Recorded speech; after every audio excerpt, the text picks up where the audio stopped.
दुर्गा का मंदिर। ये मुंशी प्रेमचंद जी की कहानी है जिसे मैं आपको पढ़ के सुना रही हूँ।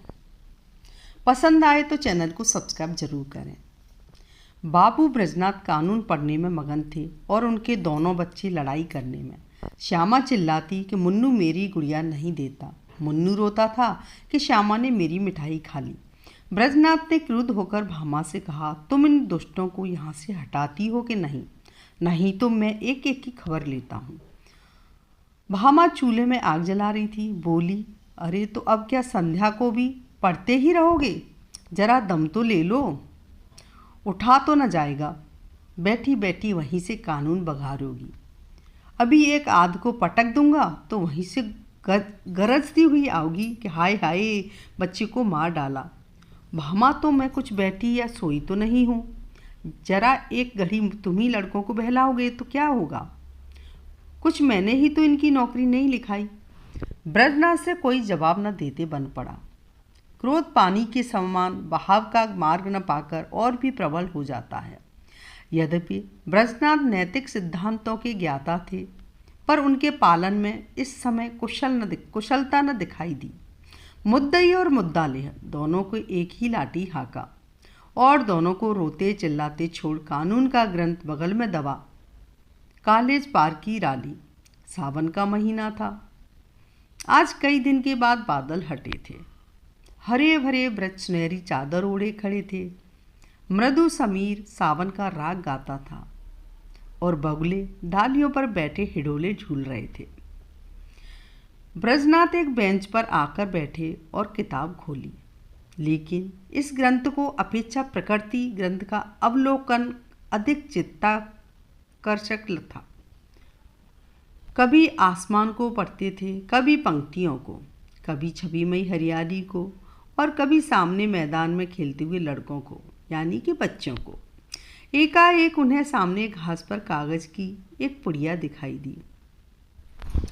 माया ने जिज्ञासा की कि आड़ में चलो, देखें इसमें क्या है। बुद्धि ने कहा, तुमसे मतलब, पड़ी रहने दो ना। लेकिन जिज्ञासा रूपी माया की जीत हुई। ब्रजनाथ ने उठकर पुड़िया उठा ली। कदाचित किसी के पैसे पुड़िया में लिपटे गिरे पड़े हैं। खोलकर देखा, सावरेन थे। गिना, पूरे 8 निकले। कौतूहल की सीमा न रही। ब्रजनाथ की छाती धड़कने लगी। 8 सावरेन हाथ में लिए सोचने लगे, इन्हें क्या कहूँ? अगर यहीं रख दें तो न जाने किसकी नज़र पड़े, न मालूम कौन उठा ले जाए। नहीं, यहाँ रखना उचित नहीं। चलो थाने में इतला कर दूँ और ये मोहरे थानेदार को सौंप दूँ। जिसके होंगे वह आप ले जाएगा, या अगर उसको न भी मिले तो मुझ पर कोई दोष न रहेगा। मैं तो अपने उत्तरदायित्व से मुक्त हो जाऊंगा। माया ने पर्दे की आड़ से मंत्र मारना शुरू किया। वह थाने नहीं गए। सोचा, चलो भामा से एक दिल लगी करूं। भोजन तैयार होगा, कल इत्मीनान से थाने जाऊंगा। भामा ने सावरेन देखे, सावरेन शायद मतलब गिन्नी, तो हृदय में एक गुदगुदी सी हुई। पूछा, किसकी हैं? ब्रज जी बोले, मेरी। भामा, चलो कहीं हो ना। ब्रज बोले कि पड़ी मिली हैं। भामा, झूठ बात, ऐसे ही भाग्य की बली हो। तुम सच बताओ, कहाँ मिली, किसकी हैं? ब्रजनाथ जी, सच कहता हूँ, पड़ी मिली हैं। भामा, मेरी कसम। ब्रजनाथ जी बोलते, तुम्हारी कसम। भामा गिन्नियों को पति के हाथ से छीनने की चेष्टा करने लगी। ब्रजनाथ ने कहा, क्यों छीनती हो? ब्रजनाथ, रहने दो, मैं इसकी इत्तला करने थाने जाता हूँ। भामा का मुख मलिन हो गया। बोली, पड़े हुए धन की क्या इत्तला? हाँ, और क्या, इन 8 गिन्नियों के लिए ईमान बिगाड़ूंगा? भामा, लाओ, मैं अपने पास रख लूँ। भामा, अच्छा तो सवेरे चले जाना। इस समय जाओगे तो आने में देर होगी। ब्रजनाथ भी सोचे, यही अच्छा है। थाने वाले रात को तो कोई कार्रवाई करेंगे नहीं। जब अशरफियों को पड़ा रहना है तब जैसे थाना वैसे मेरा घर। गिन्नियाँ संदूक में रख दी, खा पी कर लेटे। तो भामा ने हंसकर कहा, आया धन क्यों छोड़ते हो? लाओ मैं अपने लिए एक गुलूबंद बनवा लूँ। बहुत दिनों से जी तरस रहा है। माया ने इस समय हास्य का रूप धारण कर लिया। ब्रजनाथ ने तिरस्कार करके कहा, गुलूबंद की लालसा में गले में फांसी लगाना चाहती हो? प्रातःकाल ब्रजनाथ थाने के लिए तैयार हुए। कानून का एक लेक्चर छूट जाएगा, कोई हर्ज नहीं। वह इलाहाबाद के हाई कोर्ट में अनुवादक थे। नौकरी में उन्नति की आशा न देखकर 7 साल भर से वकालत की तैयारी में मगन थे। लेकिन अभी कपड़े पहन ही रहे थे कि उनके एक मित्र मुंशी गोरेवाला आकर बैठ गए और अपनी पारिवारिक दुष्टताओं की विस्मृति की राम कहानी सुनाकर अत्यंत विनीत भाव से बोले, भाई साहब, इस समय मैं इन झंझटों में ऐसा फंस गया हूँ कि बुद्धि कुछ काम ही नहीं करती। तुम बड़े आदमी हो, इस समय कुछ सहायता करो। ज़्यादा नहीं, 30 रुपये दे दो। किसी न किसी तरह काम चला लूँगा। आज 30 तारीख है, कल शाम को तुम्हें रुपये मिल जाएंगे। ब्रजनाथ बड़े आदमी तो न थे, किंतु बड़प्पन की हवा बांध रखी थी। वह मिथ्याभिमान उनके स्वभाव की एक दुर्बलता थी। लेकिन अपने वैभव का प्रभाव डालने के लिए ही वह बंधुआ मित्रों की छोटी मोटी आवश्यकताओं पर अपनी वास्तविक आवश्यकताओं को न्यौछावर कर दिया करते थे। लेकिन भामा को इस विषय में उनसे सहानुभूति न थी। इसलिए जब ब्रजनाथ पर इस प्रकार का संकट आ पड़ता था तब थोड़ी देर के लिए उनकी पारिवारिक शांति अवश्य नष्ट हो जाती थी। उनमें इनकार करने या टालने की हिम्मत न थी। वह सकचाते हुए भामा के पास गए और बोले, तुम्हारे पास 30 रुपये तो न होंगे? मुंशी गोरेलाल मांग रहे। भामा ने रुलाई से रहा, मेरे पास तो रुपये नहीं हैं। भामा ने रुखाई से कहा, मेरे पास तो पैसे नहीं हैं। ब्रजनाथ, होंगे तो जरूर, बहाना करती हो। भामा, अच्छा बहाना ही सही, तो मैं उनसे क्या कह दूं? भामा, कह दो घर में रुपये नहीं है। तुमसे न कहते बने तो मैं पर्दे की आड़ से कह दूं? कहने को तो मैं कह दूं, लेकिन उन्हें विश्वास न आएगा। समझेंगे बहाना कर रहे हैं। भामा, समझेंगे तो समझा करें। ब्रजनाथ, मुझ में ऐसी बमरोबती नहीं हो सकती। रात दिन का साथ ठहरा, कैसे इनकार करूं? भामा, अच्छा तो जो मन में आवे सो करो। मैं एक बार कह चुकी, मेरे पास रुपये नहीं हैं। ब्रजनाथ मन में बहुत खिन्न हुए। उन्हें विश्वास था कि भामा के पास रुपये हैं, लेकिन केवल मुझे लज्जित करने के लिए इनकार कर रही है। दुराग्रह ने संकल्प को दृढ़ कर दिया। संदूक से 2 गिन्नियाँ निकाली और गोरेलाल को देकर बोले, भाई, कल शाम को कचहरी से आते ही रुपये दे जाना। ये एक आदमी की अमानत है। मैं इसी समय देने जा रहा था। यदि कल रुपये न पहुँचे तो मुझे बहुत लज्जित होना पड़ेगा, कहीं मुंह दिखाने योग्य न रहूँगा। गोरेलाल ने मन में कहा, अमानत सही, स्त्री के सिवा और किसकी होगी? और गिन्नियाँ जेब में रखकर घर की राह ली। आज पहली तारीख की संध्या थी। ब्रजनाथ दरवाजे पर बैठे गोरेलाल का इंतजार कर रहे हैं। 5 बज गए, गोरेलाल अभी तक नहीं आए। ब्रजनाथ की आंखें रास्ते की तरफ लगी हुई थीं। हाथ में एक पत्र था, लेकिन पढ़ने में जी नहीं लगता था। हर तीसरे मिनट रास्ते की ओर देखने लगते थे, लेकिन सोचते थे आज वेतन मिलने का दिन है, इसी कारण आने में देर हो रही है, आते ही होंगे। 6 बजे गोरेलाल का पता नहीं। कचहरी के कर्मचारी एक एक करके चले आ रहे थे। ब्रजनाथ को कई बार धोखा हुआ।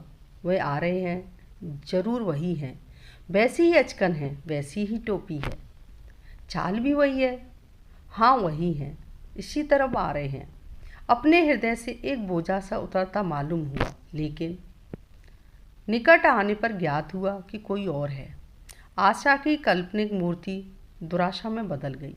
ब्रजनाथ का चित्त खिन्न होने लगा। वह एक बार कुर्सी से उठे, बरामदे की चौखट पर खड़े हो सड़क पर दोनों तरफ निगाह दौड़ाई।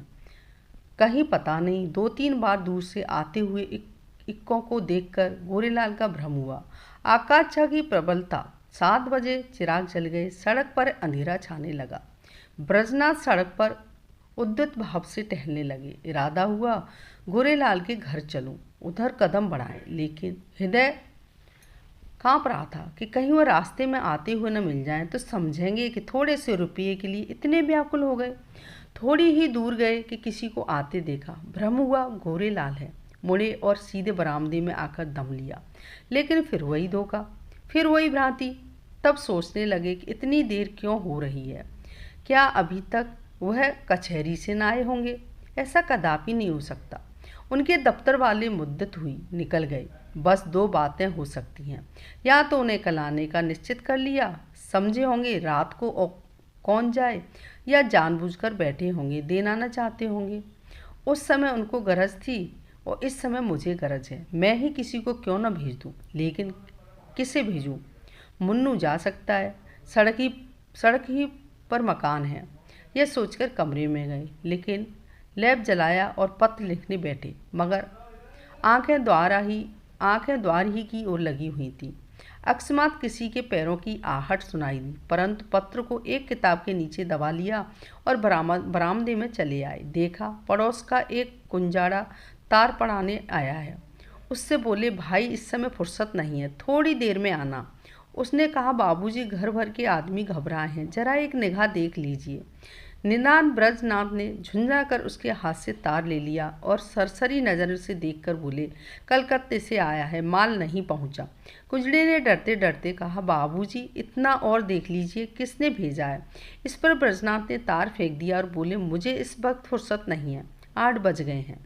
ब्रजनाथ को निराशा होने लगी। मुन्नू इतनी रात बीते नहीं जा सकता। मन में निश्चित किया, आज ही जाना चाहिए। बला से बुरा मानेंगे, इसकी कहाँ तक चिंता करूं? स्पष्ट कह दूंगा, मेरे रुपये दे दो।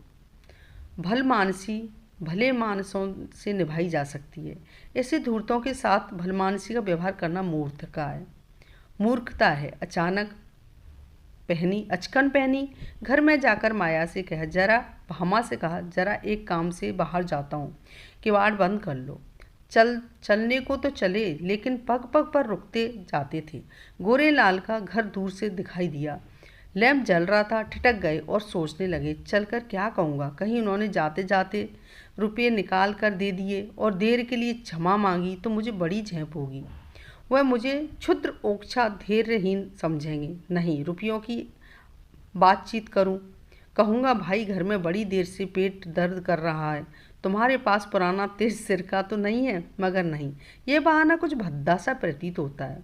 साफ कलई खुल जाएगी। ओहो, इस झंझट की जरूरत ही क्या है? वह मुझे देखकर आप ही समझ जाएगा। इस विषय में बातचीत की कुछ नौबत ही ना आवेगी। ब्रजनाथ इसी उधेड़ बुन में आगे बढ़ते चले जाते थे, जैसे नदी में लहरें चाहे किसी की ओर चली, धारा अपना मार्ग नहीं छोड़ती। गोरेलाल का घर आ गया। द्वार बंद था। दरवाजे को उन्होंने पुकारने का साहस न हुआ। समझे खाना खा रहे होंगे। दरवाजे के सामने से निकले और धीरे धीरे टहलते हुए 1 मील तक चले गए। 9 बजने की आवाज़ कान में आई। गोरेलाल भोजन कर चुके होंगे, यह सोचकर लौट पड़े, लेकिन द्वार पर पहुंचे तो अंधेरा था। वह आशा रूपी दीपक बुझ गया था। 1 मिनट तक दुविधा में खड़े रहे। क्या करूं? अभी बहुत अंधेरा है, इतनी जल्दी थोड़ी ही सो गए होंगे। दबे पांव बरामदे पर चढ़े। द्वार पर कान लगाकर सुना। चारों ओर ताक रहे थे कि कहीं कोई देख न ले। कुछ बातचीत की भनक कान में पड़ी। ध्यान से सुना। स्त्री कह रही थी, रुपये तो सब उठ रहे, ब्रजनाथ को कहाँ से दोगे? गोरेलाल ने उत्तर दिया, ऐसी कौन सी उतावली है, फिर दे देंगे। और दरखास्त दे दी, कल मंजूर हो ही जाएगी। 3 महीने के बाद लौटेंगे, तब देखा जाएगा। ब्रजनाथ को ऐसा जान पड़ा मानो मुंह पर किसी ने तमाचा मार दिया। क्रोध और नैराश्य से भरे हुए बरामदे में उतर आए। घर चले तो सीधे कदम न पड़ते थे, जैसे कोई दिन भर का थका मादा पथिक हो। ब्रजनाथ रात भर करवटें बदलते रहे। कभी गोरेलाल की धूर्तता पर, कभी क्रोध आता था, कभी अपनी सरलता पर। मालूम नहीं किस गरीब के रुपये हैं। उस पर क्या बीती होगी। लेकिन अब क्रोध या खेद रो क्या लाभ। सोचने लगे रुपये कहाँ से आवेंगे। भामा पहले ही इनकार कर चुकी है, वेतन में इतनी गुंजाइश नहीं। 10-5 रुपये की बात होती तो कतर ब्योत करता। तो क्या करूं, किसी से उधार लूं, मगर मुझे कौन देगा। आज तक किसी से मांगने का संयोग नहीं पड़ा, और अपना कोई ऐसा मित्र है भी नहीं। जो लोग हैं मुझी को सताया करते हैं, मुझे क्या देंगे। हाँ, यदि कुछ दिन कानून छोड़कर अनुवाद करने में परिश्रम करूं तो रुपये मिल सकते हैं। कम से कम 1 मास का कठिन परिश्रम। सस्ते अनुवादों के मारे दर भी तो गिर गई है। हाँ निर्दयी, तूने बड़ी दया की, न जाने किस जन्म का बैर चुकाया है। कहीं का न रखा। दूसरे दिन ब्रजनाथ को रुपयों की धुन सवार हुई। सवेरे कानून के लेक्चर में सम्मिलित होते, संध्या को कचहरी से तजवीज़ों का पुलिंदा घर लाते और आधी रात बैठे अनुवाद किया करते। सिर उठाने की मोहलत न मिलती, कभी 1-2 भी बज जाते। जब मस्तिष्क बिल्कुल शिथिल हो जाता तब विवश होकर चारपाई पर पड़े रहते। लेकिन इतने परिश्रम का अभ्यास न होने के कारण कभी कभी सिर में दर्द होने लगता, कभी पाचन क्रिया में विघ्न पड़ जाता, कभी ज्वर चढ़ाता। जिस पर भी वह मशीन की तरह काम में लगे रहे। भामा कभी कभी झुंझलाकर कहती, अजी लेट भी रहो, बड़े धर्मात्मा बने हो। तुम्हारे जैसे 10-5 आदमी और होते तो संसार का काम ही बंद हो जाता। ब्रजनाथ इस बाधाकारी व्यंग का उत्तर न देते। दिन निकलते ही फिर वही चरखा ले बैठते। यहाँ तक कि 3 सप्ताह बीत गए और 25 रुपये हाथ आ गए। ब्रजनाथ सोचते थे 2-3 दिन में बेड़ा पार है, लेकिन 21वें दिन उन्हें प्रचंड ज्वर चढ़ाया और 3 दिन तक न उतरा। छुट्टी लेनी पड़ी। सैयद सेवी बन गए।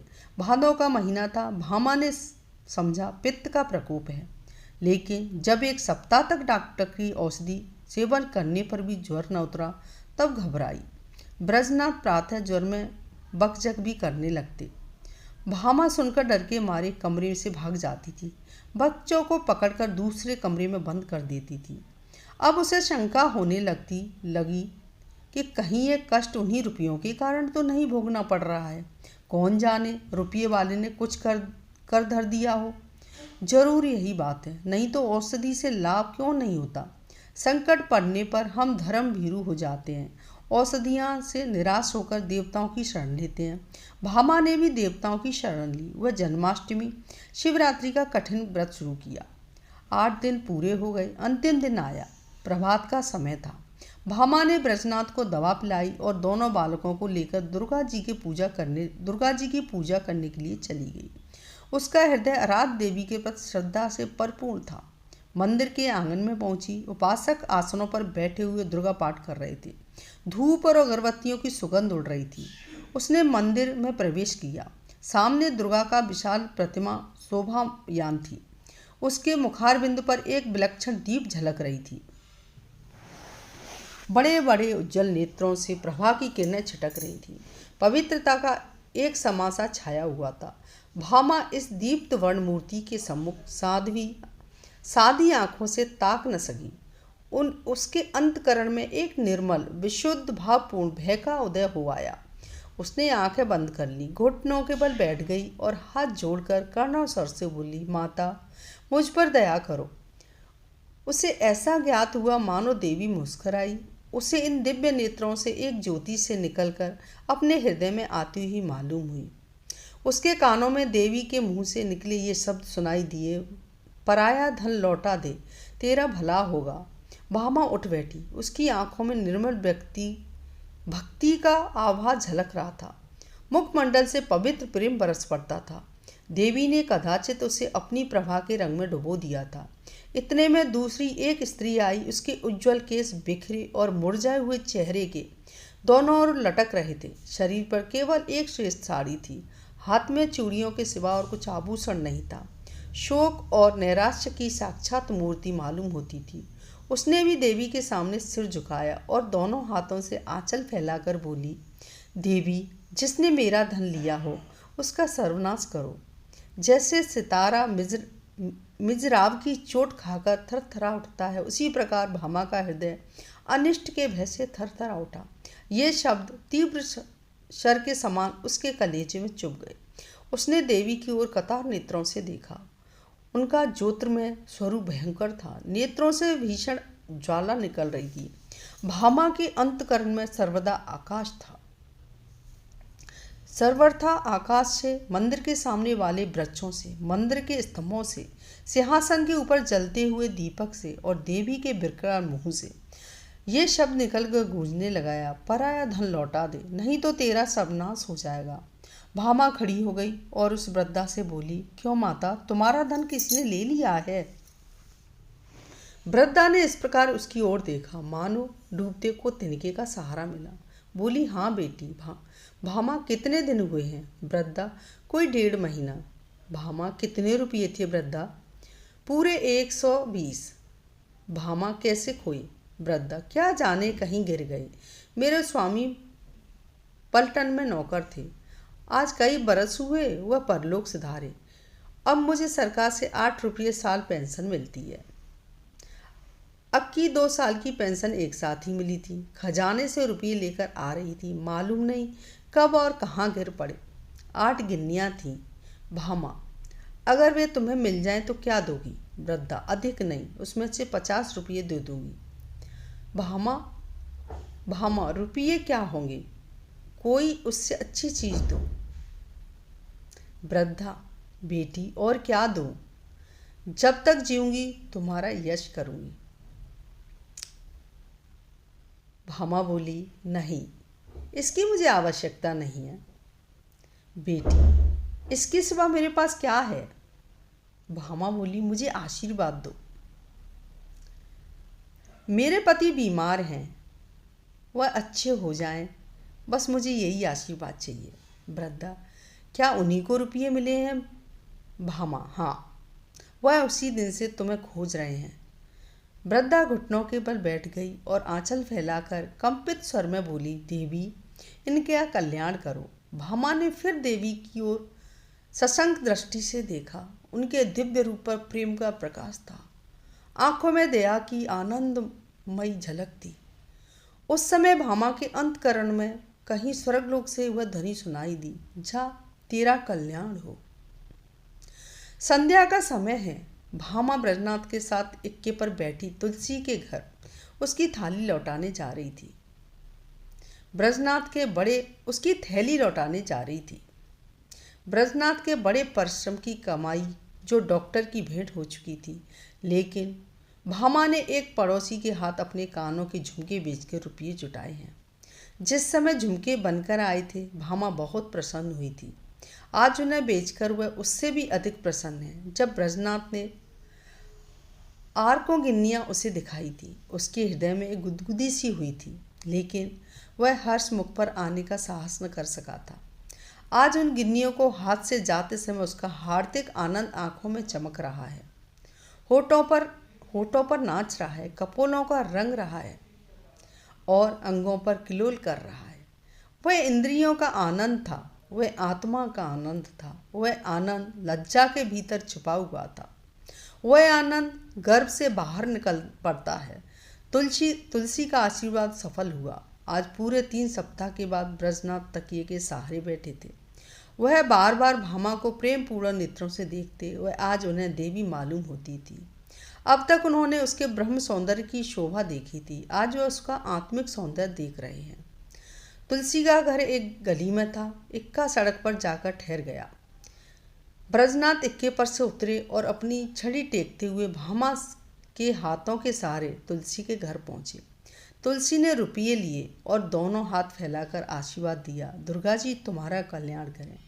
तुलसी का वर्णहीन मुख वैसे ही खिल गया जैसे वर्षा के पीछे वृक्षों की पत्तियां खिल जाती हैं। सिमटा हुआ अंग फैल गया, गालों की झुर्रियां मिटती दिख पड़ी। ऐसा मालूम होता था मानो उसका कायाकल्प हो गया हो। वहां से आकर ब्रजनाथ अपने द्वार पर बैठे हुए थे कि गोरेलाल आकर बैठे। ब्रजनाथ ने मुंह फेर लिया। गोरेलाल बोले, भाई साहब कैसी तबीयत है? ब्रजनाथ बोले, बहुत अच्छी तरह हूँ। गोरेलाल बोले, मुझे क्षमा कीजिए, मुझे इसका बहुत खेद है कि मैं आपके रुपये देने में इतनी देर से आया। पहली तारीख ही को घर से एक आवश्यक पत्र आ गया और मैं किसी तरह 3 महीने की छुट्टी लेकर घर भागा। वहाँ की विपत्ति कथा कहूँ तो समाप्त न हो, लेकिन आपकी बीमारी की समाचार सुनकर आज भागा चला आ रहा हूँ। ये लीजिए, रुपये हाजिर हैं। इस विलम्ब के लिए अत्यंत लज्जित हूँ। ब्रजनाथ को क्रोध शांत हो गया। विनय में कितनी शक्ति है। बोले जी हाँ, बीमार तो था, लेकिन अब अच्छा हो गया हूँ। आपको मेरे कारण व्यस्त कष्ट उठाना पड़ा। यदि इस समय आपको असुविधा हो तो रुपये फिर दे दीजिएगा।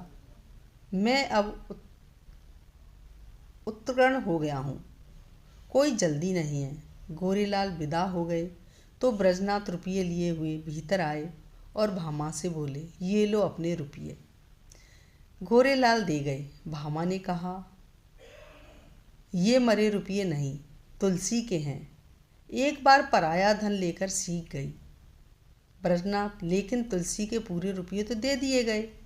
भामा, दे दिए तो क्या हुआ? ये उसके आशीर्वाद की नौछावर है। ब्रजनाथ ने, कान के झुमके कहाँ से आवेंगे? भामा, झुमके न रहेंगे न सही, सदा के लिए कान तो होंगे। दोस्तों, कहानी में कुछ भी बोलने में थोड़ी भूल चूक हुई हो उसके लिए माफ़ करें। कहानी पसंद आए तो शेयर करें, कमेंट्स करें और सुनने के लिए आपका बहुत बहुत धन्यवाद।